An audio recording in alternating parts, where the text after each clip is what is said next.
नमस्कार dear student, मैं हूं राजेश और आप देख रहे हैं learning SS with Rajesh YouTube channel. Dear student, जैसा आपको पता है हमने एचएसएससी स्पेशल जीके क्लासेस के लिए हिस्ट्री सेक्शन स्टार्ट किया हुआ है तथा यह वीडियो आरआरबी ग्रुप डी तथा अन्य एग्ज़ाम के लिए भी बड़ी हेल्पफुल साबित होगी, क्योंकि हिस्ट्री से भी कई बार एग्ज़ाम में क्वेश्चन पूछे जाते हैं। चलिए हम शुरू करते हैं। हमने आधुनिक भारत से इम्पोर्टेंट पॉइंट स्टार्ट किए हुए हैं। आधुनिक भारत में हमने अंग्रेजों का भारतीय आगमन, उसके बाद हमने पढ़ा अंग्रेजों के मैसूर के साथ संबंध, मराठों के साथ संबंध।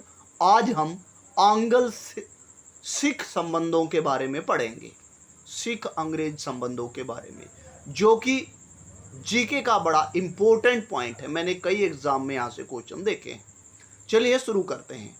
जैसा कि हमें पता है, सिख समुदाय के, सिख संप्रदाय के संस्थापक श्री गुरु नानक देव जी हैं और उनका जन्म 1469 में, आपको पता ही 1469 में उनका जन्म ननकाना साहिब, जो कि वर्तमान में पाकिस्तान में है, वहां पर श्री गुरु नानक देव जी का जन्म हुआ।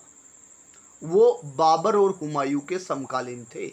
कई बार एग्जाम में ये क्वेश्चन भी रिपीट होता है कि इनमें से किसके समकालीन श्री गुरु नानक देव जी थे। हम बताएंगे बाबर और हुमायूं, दोनों भी आ सकता है या कौन सा भी ऑप्शन में आ सकता है। आगे बढ़ते हैं। ये क्वेश्चन एनसीईआरटी का इंपॉर्टेंट है कि किस गुरु जी ने संगत और पंगत शुरू की थी। सिखों के किस गुरु ने संगत और पंगत प्रणाली शुरू की थी, आप बताएंगे। गुरु नानक देव जी ने संगत, उनकी जहाँ पर धर्मशाला यानी जहाँ पर वो अपना सत्संग कीर्तन करते हैं, और पंगत आपको पता है लंगर प्रणाली जो है। कई बार एग्जाम में मैंने देखा है, पूछा जाता है कि लंगर प्रणाली जो है, जो लगातार लंगर चलता है हमारा, जो उस लंगर प्रणाली के पंगत जिसे कहा गया है, संस्थापक कौन है, आप बताएंगे। श्री गुरु नानक देव जी। उसके बाद हमने जाना, ये भी क्वेश्चन कई बार एग्जाम में आता है, गुरु नानक देव जी की मृत्यु अर्थात वो पंच तत्व में विलीन कब हुए। 1539 करतारपुर, करतारपुर अभी पाकिस्तान में है। उसके बाद हम जानेंगे कि सिख समुदाय के दूसरे गुरु, गुरु अंगद देव जी, जिनका वास्तविक नाम, बचपन का नाम लहना था। अब ये क्वेश्चन बार बार रिपीट होने वाला है, इसलिए मैंने इंक्लूड किया है कि गुरुमुखी लिपि, जिसमें पंजाबी भाषा लिखी जाती है, उसका उदय या उसकी शुरुआत किसने की, आप बताएंगे। गुरु अंगद जी ने उनकी शुरुआत की गुरुमुखी लिपि की। 100 बार रिपीटेड क्वेश्चन है। उसके बाद अमरदास जी गुरु हुए हैं, जिन्होंने लवन प्रथा स्टार्ट की। अब आप कहेंगे ये लवन प्रथा क्या है। जो हिंदुओं से अलग उनकी विवाह पद्धति है, मैरिज सिस्टम है, उसे लवन प्रथा कहा गया है। उसके बाद अगला पॉइंट है कि अगले गुरु जी गुरु रामदास जी हुए हैं, जिन्होंने अमृतसर नगर बसाया। कई बार एग्जाम में पूछा गया क्वेश्चन कि अमृतसर जो नगर है वो किस गुरुदेव जी ने बसाया था, अब बताएंगे रामदास जी ने। उसके बाद वेरी वेरी इंपॉर्टेंट पॉइंट मैंने पाया है कि पूछा जाता है कि आदि ग्रंथ, जिसे गुरु ग्रंथ साहिब कहते हैं, उसकी रचना किसने की। सिखों के पांचवें गुरु गुरु अर्जुन देव जी ने आदि ग्रंथ, गुरु ग्रंथ साहिब जी की रचना की। कब, ये भी पूछा गया था। DSSB का रिपीटेड क्वेश्चन है कि आदि ग्रंथ की रचना किस वर्ष हुई, 1604 में।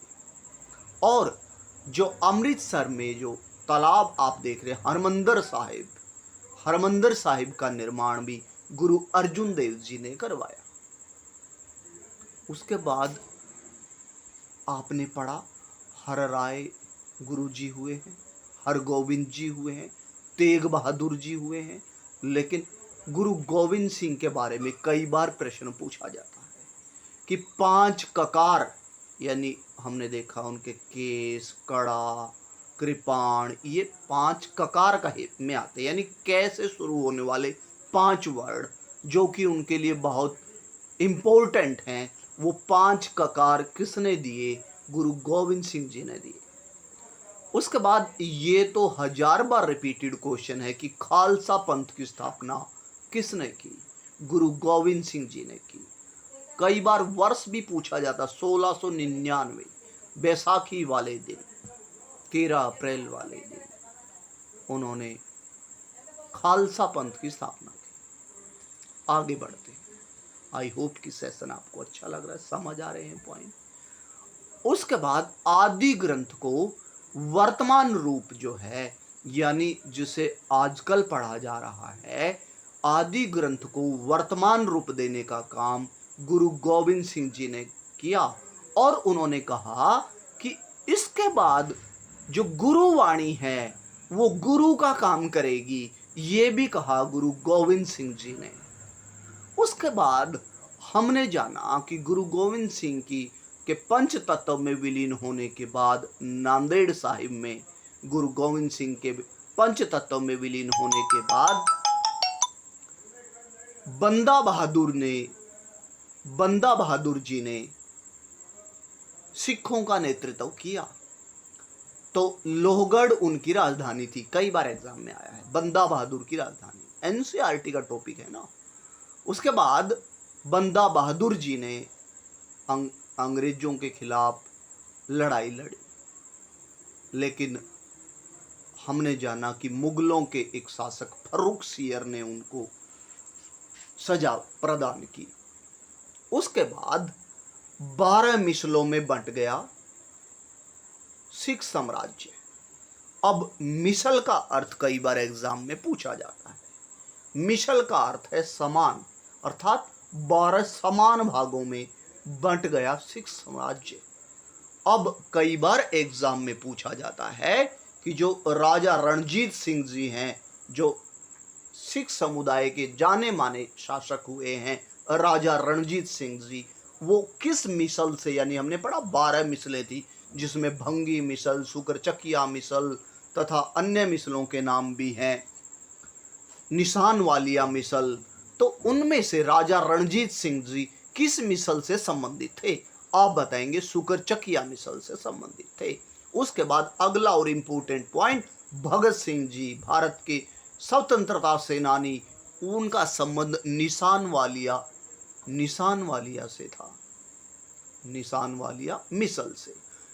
उसके बाद हमने जाना कि राजा रणजीत सिंह जो हैं उनकी राजधानी का नाम बताइए। लाहौर उनकी राजधानी थी, ये भी वेरी इंपॉर्टेंट क्वेश्चन एनसीईआरटी का। उसके बाद जमन शाह अब्दाली, अहमद शाह अब्दाली के पुत्र जमन शाह ने उन्हें 1798 में राजा की उपाधि प्रदान की। कई बार एग्जाम में आने वाला क्वेश्चन और वेरी वेरी इंपॉर्टेंट क्वेश्चन की रणजीत सिंह जी को राजा की उपाधि किसने दी? जमन शाह ने। आगे बढ़ते हैं। रणजीत सिंह और मेटकॉप के बीच में एक संधि होती है 1809 में। ये उस समय गवर्नर, अंग्रेजी गवर्नर मेटकॉप, और आपको पता है पंजाब, तत्कालीन पंजाब के जो शासक रणजीत सिंह के जी के बीच में अमृतसर की संधि हुई। कई बार तो एग्जाम में यही पूछा जाता है, अमृतसर की संधि किसके बीच हुई? आप बताएंगे मेटकॉप और रणजीत सिंह जी की। उसके बाद 1809 यानी ईस्वी भी आपको याद रखनी है। उसके बाद संधि के तहत क्या हुआ कि सतलुज नदी के पूर्व का भाग, यानी मान लीजिए सतलुज नदी यहाँ है तो पूर्व वाला भाग, ये इधर वाला भाग, उस पर विस्तार सीमित कर दिया। यानी अब रणजीत सिंह जी इसके इधर वाले भाग में अपना कंट्रोल नहीं कर पाएंगे, इस पर इलाके पर साम्राज्य होगा अंग्रेजों का। आगे बढ़ते हैं। इंपॉर्टेंट पॉइंट, आई होप कि आपको समझ आया। उसके बाद शाह शुजा से उन्होंने, अफगान शासक शाह शुजा से कोहिनूर हीरा प्राप्त किया। वेरी वेरी इंपॉर्टेंट पॉइंट कि कोहिनूर हीरा रणजीत सिंह जी को किससे प्राप्त हुआ? आप बताएंगे शाह शुजा से, जो नादिर शाह ले गया था भारत पर आक्रमण करने के बाद। करनाल पर हमने पढ़ा था, दिल्ली पर भी उन्होंने आक्रमण किया, बहुत लूटपाट की और कोहिनूर हीरा ले गया था। तो वो किससे प्राप्त किया? शाह शुजा से। आगे बढ़ते हैं।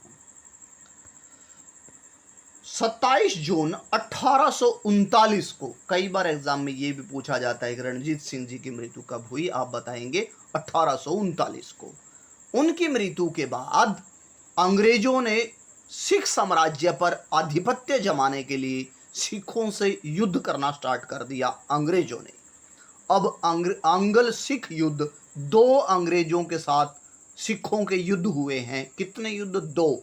एग्जाम में यह भी पूछा जा सकता है कि कितने युद्ध हुए, तो आप बताएंगे 2 युद्ध हुए। अब पहला युद्ध हुआ प्रथम आंग्ल सिख युद्ध 1845 और 46। ये ईयर बहुत इंपॉर्टेंट है क्योंकि एग्जाम में पूछा जाता है।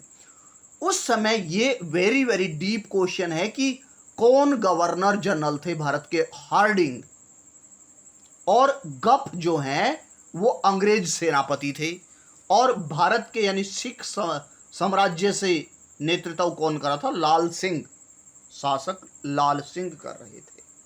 अब अगला पॉइंट आता है कि इस युद्ध का अंत लाहौर की संधि और अगली भैरववाल की संधि के तहत हुआ। अब पहले हुई लाहौर की संधि। लाहौर की संधि के तहत क्या किया गया? सतलुज नदी के दक्षिणी प्रदेशों पर कब्जा कर लिया गया। यानी सतलुज नदी, अभी हमने पढ़ा था पहले वाली संधि में, सतलुज नदी के पूर्वी भाग और सतलुज नदी के दक्षिणी भाग यानी नीचे वाला भाग, जिसमें राजस्थान का एरिया भी आता है और पंजाब का एरिया। तो उन प्रदेशों पर, दक्षिण के प्रदेशों पर अंग्रेजों का प्रभुत्व हो गया। कब हुई संधि? 1846, मार्च 1846, याद रखिएगा। आगे बढ़ते हैं हम। और 1.5 करोड़ रुपए जुर्माना लगा दिया गया सिख साम्राज्य पर। उसके बाद अगली संधि भैरववाल की संधि, दिसंबर 1846।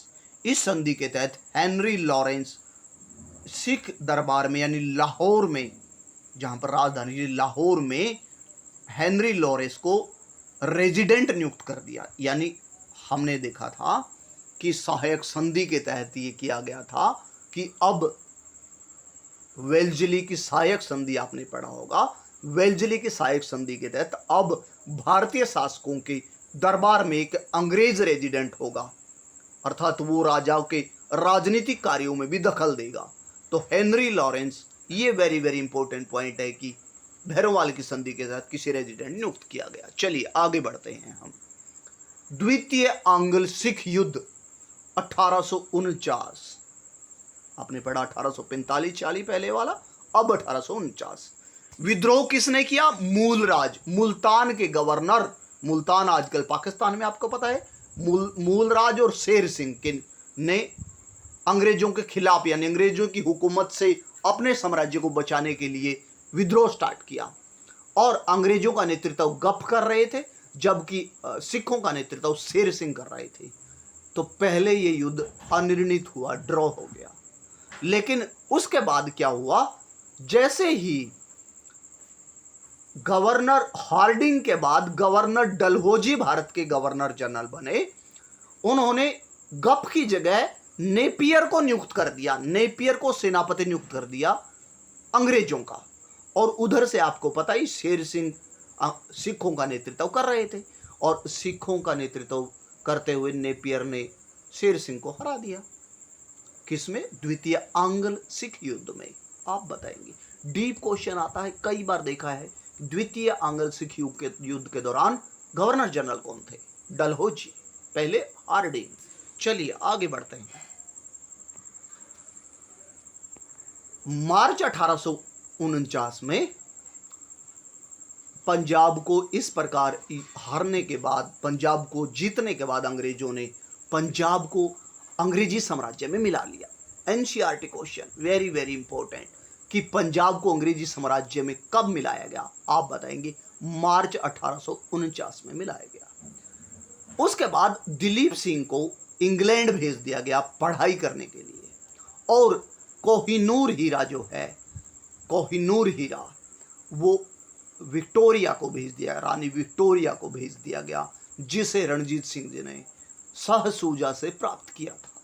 इस प्रकार पंजाब साम्राज्य का अंग्रेज साम्राज्य में विलय हो गया और अंग्रेजों ने अपने कब्जे में उसे ले लिया। आई होप कि आज का सेशन आपको अच्छा लगा और क्वेश्चन समझ आए होंगे। यदि आप यूट्यूब चैनल पर नए हैं तो please subscribe the channel, like and share also. Thank you and have a good night.